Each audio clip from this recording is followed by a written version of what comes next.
इस वीडियो में हम वर्गीकृत आंकड़ों के लिए माध्यक यानी कि मीडियन ज्ञात करना सीखेंगे। यहाँ हमें कुछ आंकड़े दे रखे हैं। पहले स्तंभ में हमें वर्ग दे रखे हैं जो कि विद्यार्थियों द्वारा प्राप्त प्रतिशत अंकों को दर्शा रहे हैं। दूसरे स्तंभ में हमें इन वर्गों के सापेक्ष बारंबारताएं दे रखी हैं।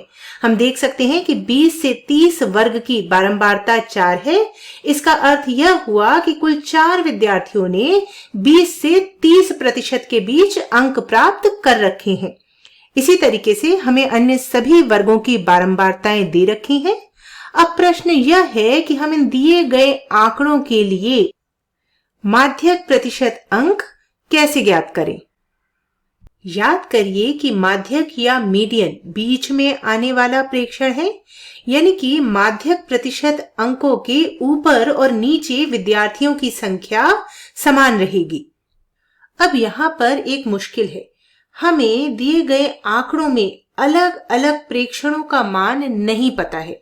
उदाहरण के लिए हम यह तो जानते हैं कि 10 से 20% के बीच 2 विद्यार्थियों की संख्या है, पर हमें नहीं पता कि उन 2 विद्यार्थियों को कितने प्रतिशत अंक प्राप्त हुए हैं। 11% प्राप्त हुए हैं, 12% प्राप्त हुए हैं, या 10 से 20 के बीच कुछ और प्रतिशत अंक प्राप्त हुए हैं। ऐसी स्थिति में हम कैसे पता लगाएं कि माध्यक क्या है। अब इस समस्या को हल करने के लिए हम तीसरे स्तंभ में संचयी बारंबारता या क्यूमुलेटिव फ्रीक्वेंसी ज्ञात करेंगे। क्यूमुलेटिव फ्रीक्वेंसी क्या होती है? संचयी बारंबारता किसी वर्ग के लिए उस वर्ग की बारंबारता तथा उसके पीछे उपस्थित सभी वर्गों की बारंबारताओं को जोड़कर प्राप्त की जा सकती है। चलिए यहाँ पर संचयी बारंबारताएं ज्ञात कर लेते हैं। पहले वर्ग के लिए संचयी बारंबारता बारंबारता के बराबर आ जाएगी, तो यहां पर हम लिख सकते हैं 2। अब इस दूसरे वर्ग की संचयी बारंबारता निकालने के लिए हमें इस वर्ग की बारंबारता और इसके पिछले वर्ग की बारंबारता को जोड़ना होगा, तो यहां पर हमें संचयी बारंबारता मिल जाएगी 4 + 2 यानी कि 6। इसी प्रकार से इस तीसरे वर्ग में हमें संचयी बारंबारता मिलेगी 3 + 4 + 2 यानी कि 7 + 2 जो कि 9 होता है। इसके बाद हमें यहाँ पर मिलेगा 6 + 3 + 4 + 2। या तो हम इस तरीके से संचयी बारंबारता की गणना कर लें, या फिर हम 6 में इसके पिछले वर्ग की संचयी बारंबारता को जोड़कर भी इसका मान ज्ञात कर सकते हैं। तो यहाँ से हमें ये सीधे मिल जाएगा 6 + 9 जो कि हो गया 15, और इस आखिरी वर्ग की संचयी बारंबारता हमें मिल गई 20। आखिरी वर्ग की संचयी बारंबारता हमें कुल विद्यार्थियों की संख्या बता रही है। साथ ही साथ ध्यान दीजिए कि किसी भी वर्ग की संचयी बारंबारता उस वर्ग में उपस्थित विद्यार्थियों की संख्या तथा उससे निचले वर्ग में उपस्थित विद्यार्थियों की कुल संख्या को दर्शाती है।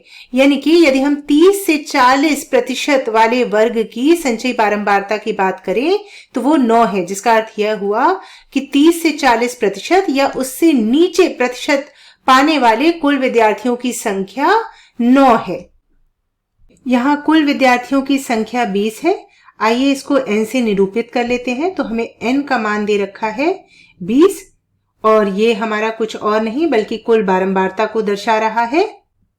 चूंकि माध्यक बीच का प्रेक्षण होता है, हम n/2 का मान ज्ञात कर लेते हैं।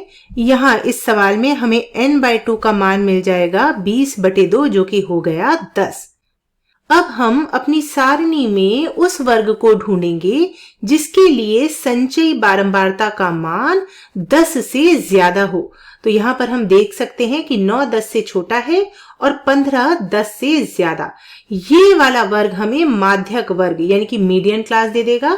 आइए इसको रेखांकित कर लेते हैं। ध्यान दीजिए कि हमारा माध्यक प्रेक्षण इसी अंतराल में स्थित होगा। अब चूंकि यहाँ पर हमें अलग अलग आंकड़ों का मान नहीं पता है, हम एक सूत्र का प्रयोग करके माध्यक का मान ज्ञात कर लेंगे।